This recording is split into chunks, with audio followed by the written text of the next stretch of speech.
Yo, what's going on, zombie enthusiast, and welcome back to the channel. And for this video, I've got finally a ghost build for y'all that you've all been waiting for. So, let's get into it, shall we? But before that, I just want to let you know this is quite experimental, so feel free to subscribe and keep following, because I'm gonna post an update after an OTS tournament I'm gonna attend to, or even before that, who knows. Just want to say that this is still a test build and it's not perfected yet, but so far I've had a few games with this and test hands and combos, and I'm quite happy with what I've got right here, so let's get started. First, we got 3 Ghost Wyvern. Is mandatory. It outshone Unizombie for the best normal summon in the deck. Now this is your best normal summon. And this may seem weird for my other fans. Only 2 Mezukis. Now we don't need 3 anymore. For those crazy combos and recursion and stuff, this is a really combo heavy deck. We go big or go home. We want consistency. So we aren't playing 3 Mizuki anymore. And yeah, that would be it. The rest are really one-offs. Like, I know it's weird, especially for the fans. Being used to me saying that we got the usual 3 Unizombie, 3 Banshee, and 3 Mizuki, and in every deck profile ever made, but you know, the ghosts are really making an impact on deck building for zombie players. Moving on, I have 1 Doom King Pararock, 1 Spray Dao, and only 1 Banshee. We don't really need more. We only need the 1 to start off the combo. Well, end the combo really. And 1 Gozuki. With ghost cards, I haven't really seen people playing Gozuki anymore. I feel like Gozuki is still a must, because you can banish the Wyvern to get Foolish in the end phase of a Bloom, or if the combo didn't go well. But if you get a zombie stuck to your hands, is we're playing so many one-offs like Spray Dao, Banshee and whatnot, and the one-off Unizombie. We want Gozuki to be able to get rid of the zombie we have in our hand. Also, it's gonna come up later because we're playing 1 card that loves to get banished besides Spray Dao and Wyvern. Also, yeah, got the 1 Ghost Sleeper. When we can't, when we don't open the Wyvern, we can instead send the Ghost Sleeper to get our zombie fusion. Other 2 zombies we play. I'm playing 1 Shinobi Necro. This is the card that I told you guys loves to get banished. We can banish him either of the Spray Dao, Gozuki, or other cards that I'm gonna show in a bit, and the 1 Bloom. Now finally we don't need to get ourselves locked into Bloom mid-combo or something, because Wyvern, when he gets banished, he can Foolish for a tuner, for a zombie tuner, and most of the time it's gonna be Bloom basically. If you don't have Bloom, it's gonna be Shinobi Necro for follow-up. And yeah, grab Bloom so you can get Doom King in end phase now. As part of the Ghost combo. 2 Assault Synchron. I'm still debating if I should play this at 3, but 2 has been quite good so far, because I like searching it off tuning anyway. Also the 3, I'm playing 2 Madmut and 1 Druid Swarm. Not only I can act as interruption during your opponent's turn, like if you have 1 Magmut, you can interrupt your opponent and basically guarantee yourself Beatrice during your turn, because it's a level 6. Also, they're really good with synchro plays. It may easily make a synchro 10s and 8s. But yeah, many done interruptions, and they can banish the Shinobi Necro from our grave, or the Spirit Dao, or the Wyvern to start off the plays. Now moving on to some more non-zombie cards. The one Kelbeck, Agido, and Sharon. Sorry if I gave you guys any flashbacks from the tier format, but Sharon isn't really mandatory. I was thinking about cutting it or something and replacing it with something else, but yeah, I don't know. For now, it's good. Agido and Kelbeck are never gonna leave. Being able to mill 5 when they get discarded is really good because we play so many discard outlets. We can easily get them discarded from our hand or milled. Also, Kelbeck can act like quite an interruption, like an extra interruption during your opponent's turn. Also, now let's move on to an engine, that being the Punk engine, playing 2 Zemin. You want to play really 2 Zemin, because I mean, like if you draw it and you don't have a Wyvern, Zemin is like a good substitute to normal summon. But mainly you need 2 in case you open 2 or more Italies. So you have them there. But yeah, again with the zombie fusion, we want ourselves to get our life lower than our opponent. So playing the Punk, the Assault Synchro, and mandatory for this deck to work basically. And the one Foxy Tune, we one Deer Note. For the combo, we only need 1 of each, and the 3 Italy. Italy is amazing, can act as a really nice extender, or get ourselves started on the combo package, or extend, or it's really nice. Also, it kind of baits out Ash to make sure your foolishes go through. Speaking of more Ash bait, I'm playing 3 tuning. This is basically just a way to search Assault Synchron. And it's not once per turn either, like Italy, so if he gets ashed, if you have a second one, you can just use it.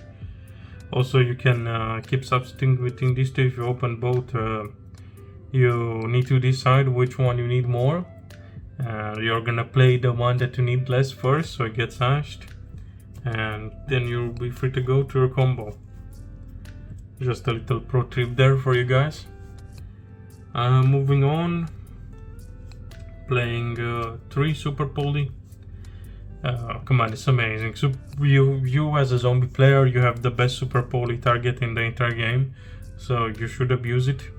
Also, it discards 1 card, can be used as a board breaker really easily.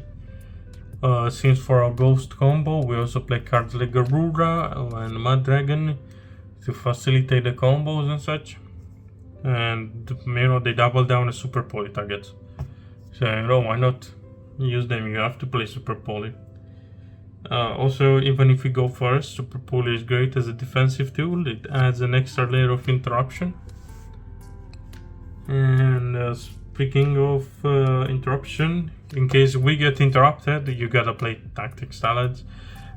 People love Ash this deck so much, so having talents is really great, because you can either draw 2 in hopes of getting your Assault Synchron or Italy to the hand, or you can look at your opponent's hand and snipe out their starters to make sure they don't get to play.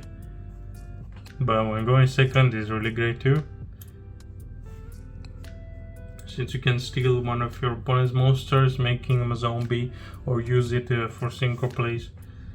And now, since this is a combo deck, only 2 zombie worlds were not really facilitated on control. So 3 isn't really mandatory. You only need 2. In case you draw the 1 or it gets destroyed, then you can still have the 1 banish in the deck to banish to activate the second zombie world. But in this particular deck, if your second zombie world gets destroyed or something, you're already in a bad situation. I mean, you don't really rely on Doom King anymore. You rely on cards like Baron and Chaos Angel and whatnot in this deck. But still, Zombie World is good. The one Ghost Fusion, I feel like people are playing too, because in case you draw it, you still want to have a search outlet. Or sometimes, like in one game, I milled Ghost Fusion from my first mills of the Zombie Vampire, because instead of going through my Wyvern play with the Ghost Fusion, which I should have done that first, I went to the Punk play. And yeah, always make sure you go to Wyvern to search the Ghost Fusion before you do any milling, so you don't end up like I did and fucked up the entire game. One Foolish Burial, self-explanatory, mills, and one Instant Fusion. This is really just another way to pay life points and extend. Also brings the car count to 41, and I kind of wanted to 41 because Deer Note, you don't want to draw Deer Note, so you should play 41 to lower the chances of drawing Deer Note, basically.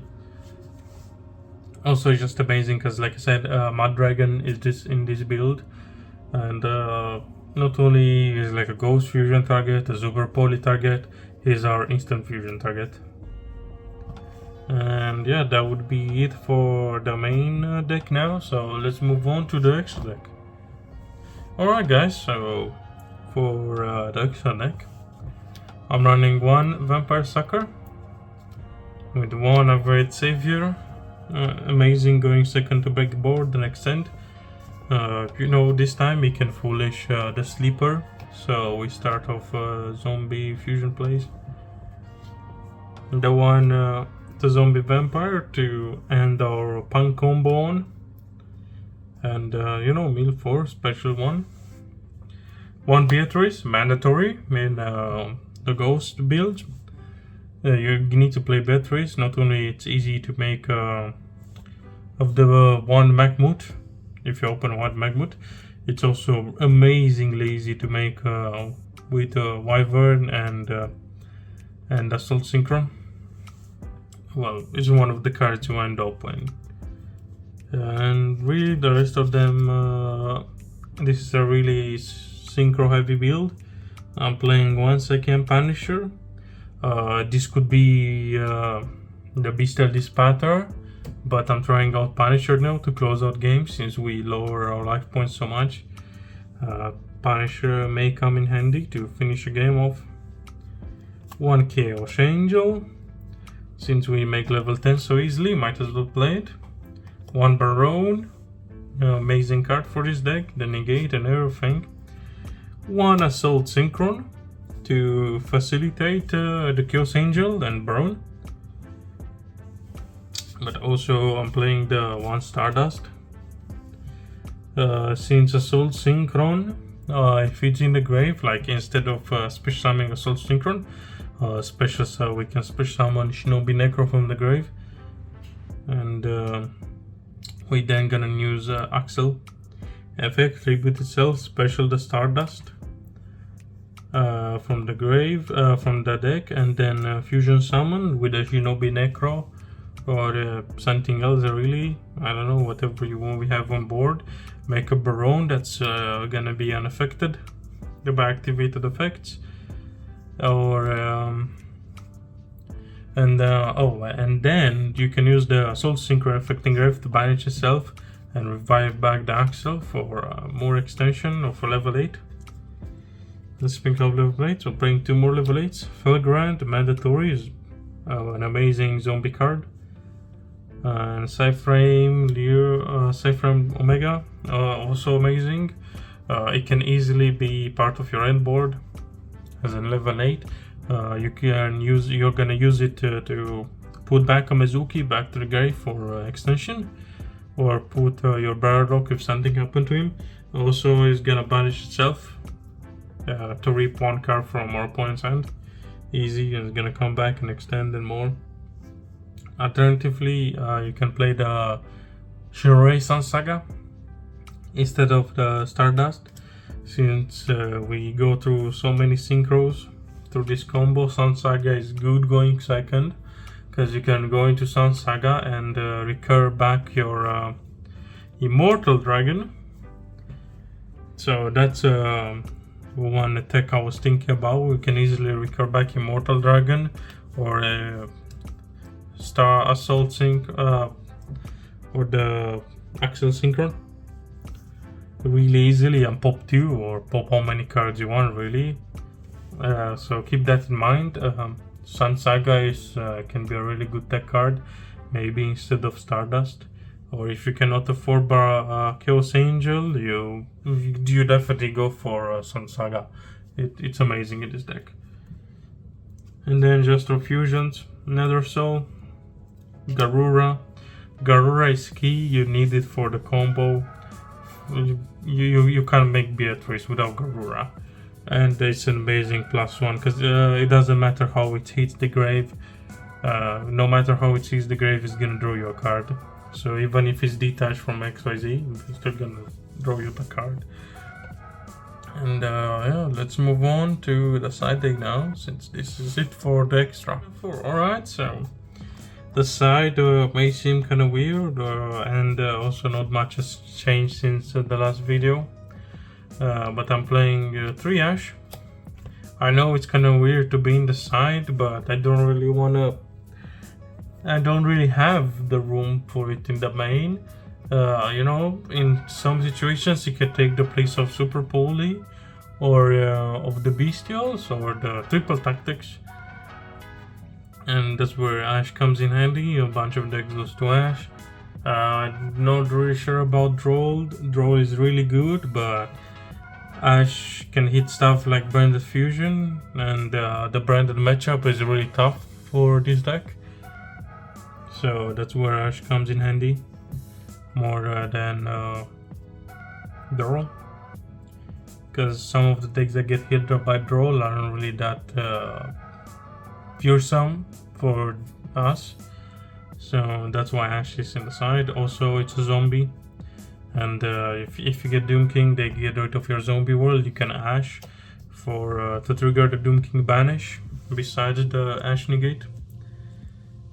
Because I'm expecting some Cash players and Blackwing players, Riz. The 3 Gamma Seals, they never really leave my side. I pretty much always play Kaijus in the side. Also, Board Breakers.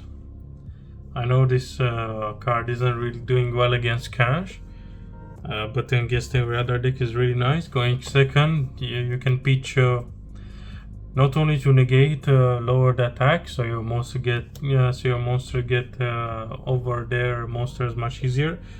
You can pitch cards like Mizuki's that you drew, the Banshee you drew, or any other stuff really. Kelbeck, Kagido, Doom King, whatever really. The word is your oyster.